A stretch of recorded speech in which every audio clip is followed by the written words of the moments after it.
नमस्कार बच्चों। केंद्रीय माध्यमिक शिक्षा बोर्ड ने आज एक नोटिफिकेशन जारी किया है, मतलब 17/6/2021 को। और ये संबंधित है 12वीं क्लास के रिजल्ट से संबंधित है। 12वीं क्लास का रिजल्ट किस आधार पे बनेगा, और ये देखिए आप, original circular policy for tabulation of marks for class 12th board examination 2021। Background है ये छोड़ दीजिए, क्योंकि पेंडेमिक की वजह से परीक्षाएं कैंसिल हो गई थी। Challenges before CBSE and objective of the policy, ये भी बहुत सारे चैलेंजेस थे, क्योंकि बिना परीक्षा के रिजल्ट तैयार करना बड़ा मुश्किल है। मेन फोकस करेंगे मोड ऑफ असेसमेंट। यहाँ आप आ जाइए, ये मोड ऑफ असेसमेंट में किस आधार पर रिजल्ट बनेगा, पूरा डिटेल में बताऊंगा मैं आपको कैसे रिजल्ट बनेगा और क्या ऑथेंटिसिटी होगी, रिजल्ट कब आएगा। तो सुनिए। Assessment of theory examinations. As per the information available, schools have conducted different types and number of test exams for class 12th for the session 2020-21. Due to schools closures caused by COVID pandemic, most of the classes and exams tests were conducted online by the schools. Some schools were also successful in conducting in-person examination, usually done as preparatory test for board examination, depending upon the local prevailing condition and the relaxations available to the schools. मतलब कुछ लोग स्कूलों ने physical exam conduct करवाए थे, अधिकतर schools हैं उन्होंने ऑनलाइन एग्जाम्स कंडक्ट करवाए थे। Broadly, either all or some of the unit test, mid-term exams, pre-board examinations have been conducted by the schools, and most of these have been in the online mode. अधिकतर ने मतलब परीक्षाएं सारी conduct करवाई, unit test, mid term या pre board examinations, जिनमें से mostly online हुई थी, और कुछ स्कूल्स ने ऑफलाइन मोड में, मतलब फिजिकल क्लासेस कंडक्ट करवाई। और साथ में ही किस पर निर्भर था ये पेंडेमिक सिचुएशन, उस स्कूल की लोकेशन के आधार पर क्या क्या एलिमेंट्स होंगे परीक्षा में, मतलब रिजल्ट बनाने के लिए कौन से एलिमेंट्स को शामिल किया गया है। पहला है, the first element in the assessment of class 12th are the result of unit test, mid-term exams, pre-board examinations conducted by schools. Due to the nature of the online examination from homes and differential access to digital infrastructure, solely relying on these scores is not prudent for two reasons. पहला क्या है, first, the results of online examinations held this year may not truly reflect the performance of a student, as these were not in similar setting for all and because of differential access to digital infrastructure. मतलब सभी स्कूलों ने एक तरीके का परीक्षा नहीं ली थी, सभी बच्चों के पास में एक तरीके का इंफ्रास्ट्रक्चर नहीं था, डिजिटल इंफ्रास्ट्रक्चर स्कूल के पास में, बच्चों के पास में, पेरेंट के पास में नहीं था, तो सिमिलरिटी होने की संभावनाएं यहाँ पर कम होती हैं। दूसरा, second, these examinations not being board examination conducted by CBSE will not meet the goal of standardized assessment and may also reflect subjectivity inherent in school based assessment. The latter aspect though will addressed by the moderation to be applied to the school based assessment. ये जो परीक्षाएं विद्यालयों के द्वारा करवाई गई थी वो सीबीएसई के द्वारा नहीं थी। सीबीएसई एक यूनिफॉर्मिटी रखती है, एक स्टैंडर्ड असेसमेंट करती है, जबकि स्कूल टू स्कूल जो एग्जाम है वो वेरी कर रहे थे। तो उसके लिए क्या टर्म दिया है यहाँ पर आप देख पा रहे हैं, मॉडरेशन। मॉडरेशन करके और यूनिफॉर्म रिजल्ट बनाने की कोशिश की जाएगी। To address these two concerns, the class 12th school-based assessment need to be supplemented by standardized examinations conducted in pre-COVID time. जो पहले हुआ था, सीबीएसई पहले आपकी परीक्षाएं करवा चुकी है, उसको इसमें स्टैंडर्डाइज फॉर्म को शामिल किया गया है, to obtain a holistic, fair and precise, unbiased assessment of the students. Additional information of the performance by the same student will help in obtaining results which are more accurate. जो पहले परीक्षाएं हुई थी, सिर्फ अभी इस साल के स्कूल बेस्ड असेसमेंट को शामिल करते हैं तो बहुत ज्यादा दिक्कतें हो जाती हैं। वो पूरे देश में एक तरीके का सिमिलर स्ट्रक्चर नहीं बन पाया था, तो इसको दूर करने के लिए सीबीएसई के रिजल्ट पर कोई उंगली ना उठे, इसलिए आपको परीक्षा देकर आए हैं आप। पहले सीबीएसई के द्वारा 10वीं क्लास में परीक्षाएं ली गई थी, तो वहां उनको शामिल किया गया है। देखिए एलिमेंट 2 क्या है, class tenth board examination held for the current cohort of class 12th students fit the requirement. जो प्रॉब्लम आ रही है वो 10th बोर्ड जो कि पेंडेमिक नहीं था उस टाइम की सिचुएशन को, उस टाइम की जो परीक्षा है उसको शामिल करके और 12वीं का रिजल्ट है आज की सिचुएशन के अनुसार बनाया जाएगा। The results of these examinations may be treated as a measure for students ability. This was the only public examination conducted by the board for actual year and examination when conditions were normal and the examinations were conducted in a regular standardized manner without any deviation from the scheme announced by the board at the start of the academic session. However, it is likely that a student may not have been equally interested in all subjects in class 10th and may have under performed in a few subjects. 10वीं में ऐसा हो सकता है कि बच्चा बहुत कोई सब्जेक्ट को अच्छे से नहीं ले रहा था, उसने उसमें इंटरेस्ट नहीं लिया था।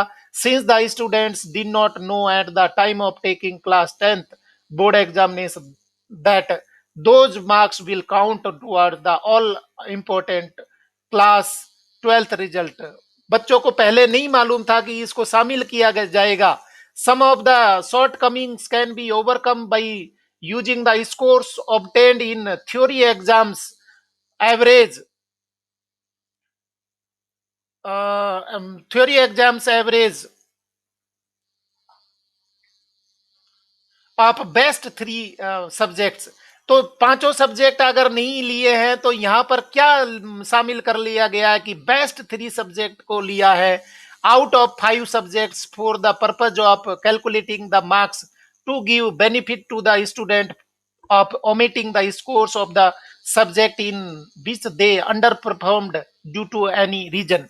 मतलब 10वीं में सारे सब्जेक्ट में अच्छा नंबर नहीं है तो आपके बेस्ट 3 के नंबर है वो काउंट किए जाएंगे, जो आप अच्छे परफॉर्म करते हैं इंटरेस्ट के अनुसार किया था आपने। Two additional concerns remain with the inclusion of class 10th board results. First, that the student ability may have evolved since when the class 10th board exams were held.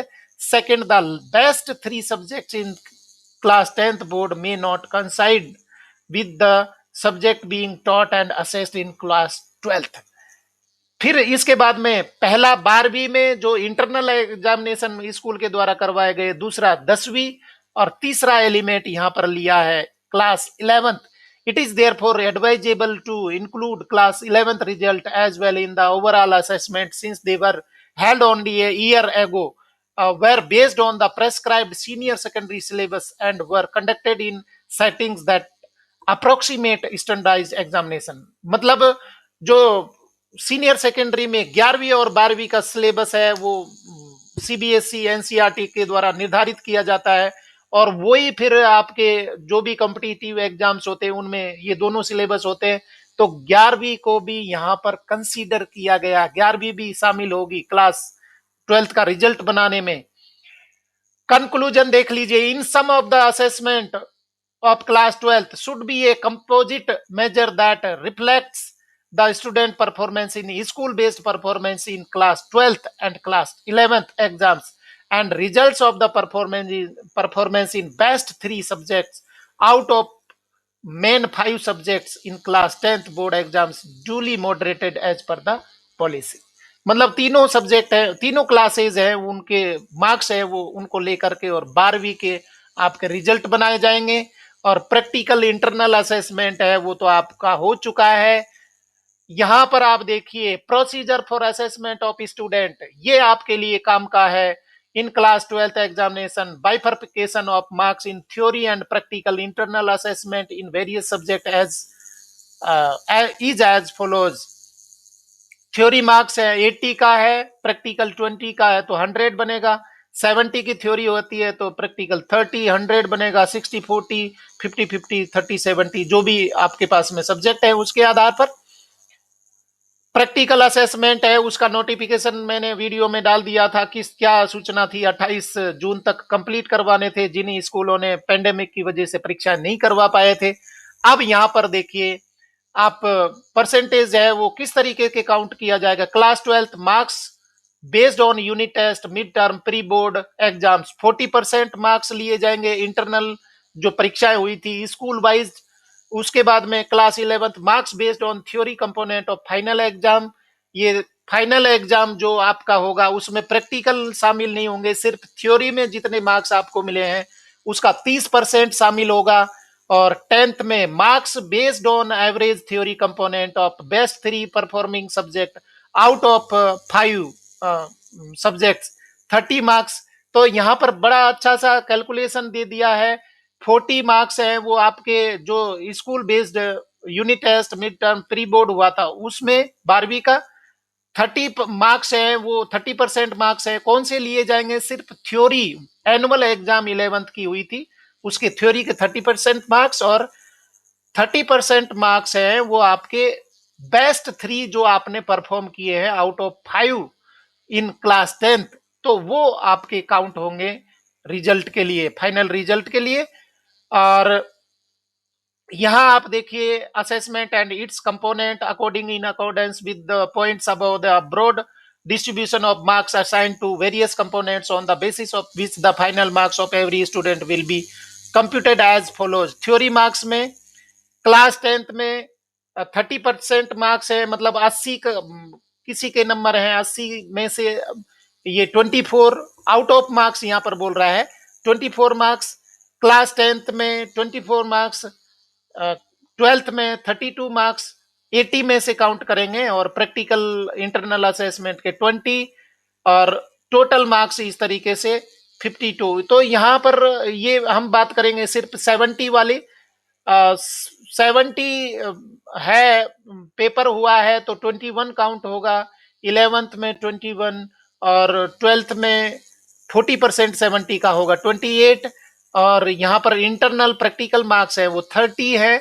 तो इस तरीके से यहाँ टोटल मार्क्स यहाँ देखिए आप कितने हो जाएंगे 21 21 और 58 इस तरीके से ये शामिल हो जाएंगे। क्योंकि ये देखिए आप 28 प्लस 30 तो 12वीं में कितने हो गए आपके, ये दोनों को आप मर्ज कर लीजिए। 28 प्लस 30 58। और ये आपके हिस्ट्री है, हिस्ट्री रिपीट करती है अपनी आप को। आपने 10वीं में क्या किया था, 10वीं के नंबर 21 और 11वीं के नंबर 21 और प्रेजेंट है वो 58 मार्क्स यहाँ पर ले रही है।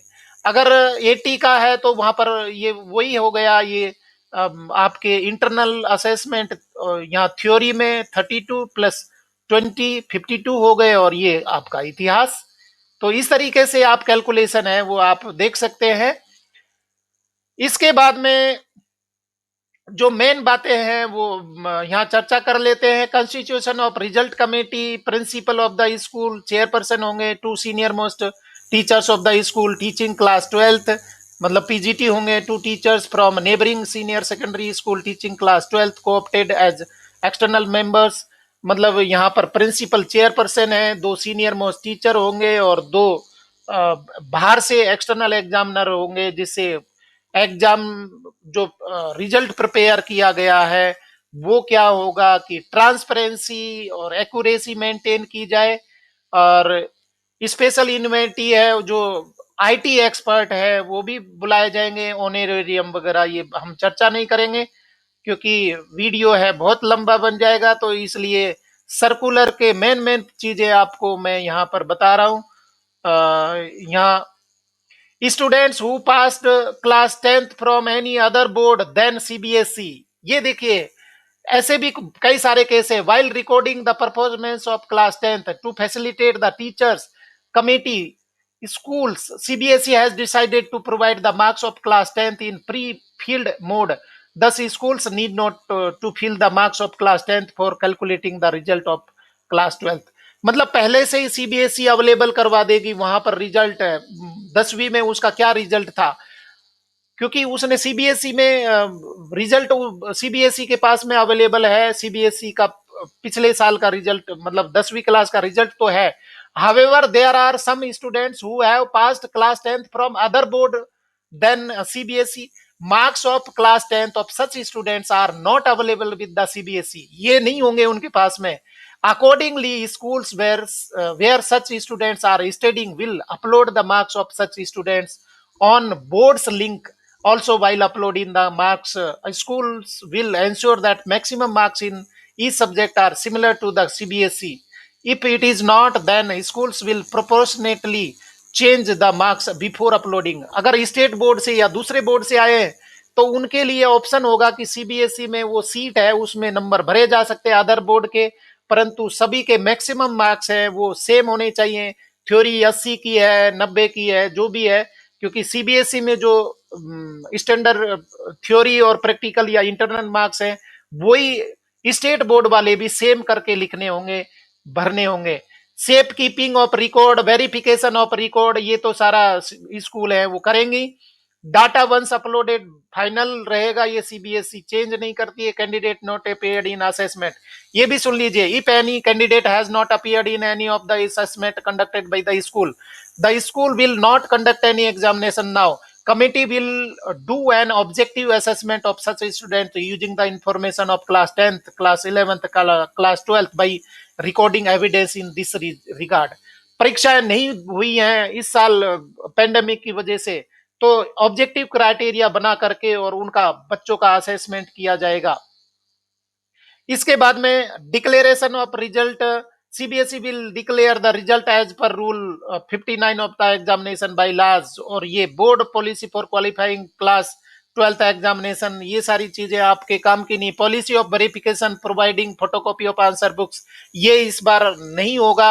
As assessment has been done by the school and the answer books have been shown handed over to the student by the school. Process of verification of marks provided photocopy and re-evaluation scheme will not be applicable for session 2021, क्योंकि वो बच्चों को पहले ही देख चुके हैं, वो स्कूलों में ये काम हो चुका है, तो अभी वो पिछले सालों में जो सीबीएसई करती थी वो नहीं होगा। और यहाँ लास्ट हम पहुंचते हैं, ये इस तरीके का ये रिजल्ट है, उसका प्रोफार्मा होगा, स्कूल डिटेल होगी, test exam conducted, name examination, number of times conducted test, ये कितने ड्यूरेशन क्या था और उसका परसेंट निकालना है, ये सारा फॉर्मेट है आपका रिजल्ट बनाने में काम आएगा। तो इंटरनल मॉडरेशन ऑफ मार्क्स है, ये बहुत इंपॉर्टेंट है, क्योंकि पिछले सालों में जो रिजल्ट आए हैं स्कूलों के जो रिजल्ट आए हैं उसका परसेंट भी यहाँ पर लेना होगा, और इस तरीके से ये कैलकुलेशन है वो दी गई है। और ये लास्ट आपके काम की चीज, by the school formation of result committee by school to not subject wise maximum marks of the subject offered by the school, identification of the student if change their subject in class 12th with the approval of CBSE। अगर किसी बच्चे ने 10वीं में अलग 11वीं में अलग सब्जेक्ट लिए हैं और 12वीं में उसने चेंज कर दिया है तो वो भी देखना। Availability of marks of class 10th if student has passed class 10th board from other than CBSE, तो ये सारी चीजें देखनी है। 23 जून तक ये काम करना है। Finalisation of road map and schedule by the committee, committee बनेगी वो 30 जून तक कैसे रिजल्ट बनाना है वो निर्धारित कर लेगी। Finalization of result after moderation and checking by schools, uploading of marks on boards link, 15 जुलाई तक ये सारा कार्य है। नंबर चढ़ जाएंगे आपके, अपलोड किए कर दिए जाएंगे।